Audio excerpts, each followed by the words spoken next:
The criminals had no right to live in society. For them, a desert area was designated as their home. These rebels were called Bad Batchers. Each of them was given a special number for identification. In this desert, two groups existed. One was made of normal people, while the other consisted of cannibals. We see police officers bringing a girl here. More than 5,000 people had already been evacuated into this place. Around it stood a wall of steel net, built to ensure no one could escape. The girl brought in was named Arlen. As she moved forward, Arlen noticed a board. It stated that beyond this point, the area was no longer under America's control. The government would not be responsible for anything that happened to criminals here. Arlen also carried a page. On it was written, "Find the dream. Find comfort." Comfort was the settlement where the normal group of Bad Batchers lived. After some time, Arlen saw a broken car. Exhausted, she sat inside to rest. But what she didn't know was that someone was approaching her. By the time she realized it was too late, she was captured. When she regained consciousness, she found herself tied up. Two women had kidnapped her. One of them approached with a saw and began removing Arlen's hand, then her foot. The reason? They were cannibals. In this desert, with nothing else to eat, people had turned to cannibalism. Anyone who entered was captured, mutilated, and eaten. These cannibals took care of their health and kept themselves strong by feeding on other humans. Many of their prisoners were missing hands and feet, cut off to satisfy their hunger. Now, Arlen had become their victim too. She knew immediately that she was next on their menu. If she wanted to survive, she would have to escape, but how? She had already lost an arm and a leg, and was still chained. Arlen thought quickly. She smeared waste material over her body, hoping to appear sick. The next day, a cannibal woman came to check on her and, seeing her condition, freed her to clean her. When the woman left to fetch water, Arlen grabbed a hidden rod. As the woman returned, Arlen stabbed her again and again until she was dead. Wasting no time, Arlen crawled out of the place. Not far ahead, she found a skateboard and used it to escape. The desert was vast and merciless. Soon, hunger and thirst overwhelmed her. Exhausted, she fainted. Fortunately, an old man lived nearby, alone, away from both Comfort and the cannibals. Because of his age, he wasn't hunted. He found Arlen, loaded her into his carriage, and carried her far away. He dropped her at Comfort, then quietly left. 5 months later, Arlen had a small house, along with an artificial foot. Life in Comfort was very different. The people here had shops, medical facilities, and various comforts, almost like a small town. Meanwhile, in another part of the desert, we are shown a cannibal family. Miami Man, the patriarch, lived with his wife and their beloved daughter. Miami was a skilled painter and often made sketches of his child. But behind this family image lay horror. One day, Miami visited a young girl he had imprisoned. He killed her, cut her body into pieces, and the family ate her for dinner. Back in Comfort, Arlen was depressed. She still mourned the loss of her hand and leg, imagining how good life would have been if her body were whole. Her anger toward the cannibals grew. To take revenge, she grabbed a gun and left Comfort. Miami Man's wife, meanwhile, went out shopping with her daughter. As they searched through old items, Arlen spotted them. When she realized they were cannibals, she decided to kill them. Miami's wife begged for mercy, swearing she had never harmed Arlen. But Arlen ignored her. "I also begged the cannibals for my life," she said, "and they cut off my hand. Why should I spare you?" With that, Arlen shot Miami's wife dead. Her young daughter, shocked and speechless, couldn't comprehend what had happened. Seeing the child, Arlen's heart softened. She decided not to kill her. Instead, she took the girl to Comfort. Along the way, the old man saw them heading toward the settlement. In Comfort, the little girl noticed a stuffed rabbit. Arlen bought it for her and later brought her to her home. Evening fell. Back in the desert, Miami grew worried.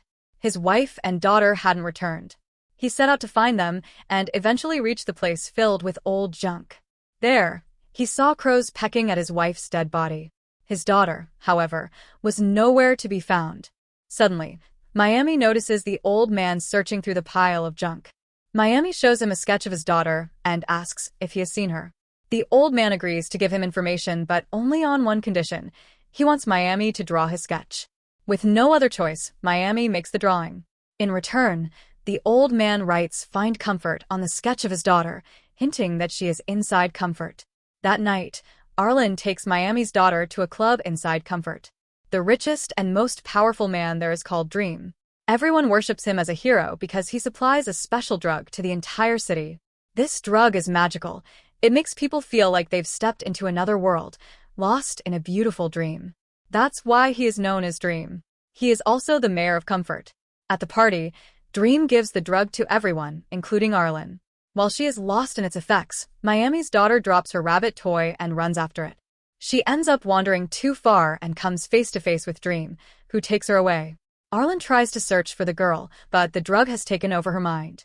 In her dazed state, she unknowingly wanders outside Comfort, not realizing that Miami is standing right behind her. The next morning, Arlen wakes up far away in the desert. Miami is there, holding her artificial foot, without which she can't even walk. He shows her the sketch of his daughter and asks if she has seen her. Arlen lies and says no. Since cannibals are not allowed inside Comfort, any who approach are shot. Miami makes her a deal. He says, "Bring my daughter back from Comfort, and I'll spare your life.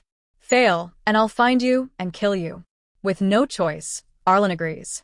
On their journey, they encounter another cannibal man who offers Miami fuel in exchange for eating Arlen's artificial foot. He even threatens to kill Miami and kidnap Arlen. Forced to act, Miami pretends to agree, then suddenly throws a knife, killing the man instantly. He takes his supplies and cuts off the man's hand to keep his food. As they continue toward Comfort, a massive sandstorm strikes. They take shelter and spend the night together. During dinner, Miami roasts the severed hand for food. Arlen asks him how he ended up here. Miami tells a story. "I came to America on a boat when I was just 16. Since I was an illegal immigrant, they threw me into this desert." Over time, Arlen and Miami begin to grow closer. But suddenly, a stranger appears and shoots Miami, leaving him badly injured. The stranger tells Arlen to come with him. Torn between staying with Miami and leaving, she finally chooses to go with the stranger, who brings her safely back inside Comfort. Yet, even there, Arlen feels uneasy. She keeps remembering the moments Miami saved her life and cared for her. She realizes she has developed feelings for him. So, she decides to return. When she reaches the desert, she doesn't find Miami, only his sketchbook. She takes it with her back to Comfort. Meanwhile, the old man discovers Miami unconscious in the desert, surrounded by crows. He helps him recover and even feeds him crow meat to regain strength. Inside Comfort, Arlen flips through Miami's sketchbook and finds a drawing of his daughter. Determined, she begins searching for the girl, showing the sketch to people all around. At last, she spots the girl with a woman leaving Dream's mansion. Shockingly, Dream has adopted Miami's daughter as his own child. Knowing she can't take the girl by force, Dream is too powerful. Arlen comes up with a plan. She enters Dream's palace, pretending she wants to work there like the other women. Inside, she sneaks into the washroom, removes a hidden gun from her prosthetic leg, and captures Dream's wife at gunpoint. She tells Dream, "If you release this girl, I'll release your wife." With no choice, Dream agrees. Arlen, Dream's wife, and Miami's daughter escape in a carriage. Once outside Comfort, Arlen sets Dream's wife free, then continues her journey with the girl. Eventually, they find Miami, who is slowly recovering with the old man's help. Arlen reunites father and daughter, asking Miami to take her with them. But Miami refuses. He explains, "You'll die with us. We're cannibals. One day, we might eat you too. It's better you go back to Comfort." But Arlen refuses. She tells him, "I don't care. I just want to stay with you because I like you." At that moment, Miami's daughter says she is hungry and wants noodles instead of meat. Since noodles don't exist in the desert, Miami kills her rabbit and cooks it for her.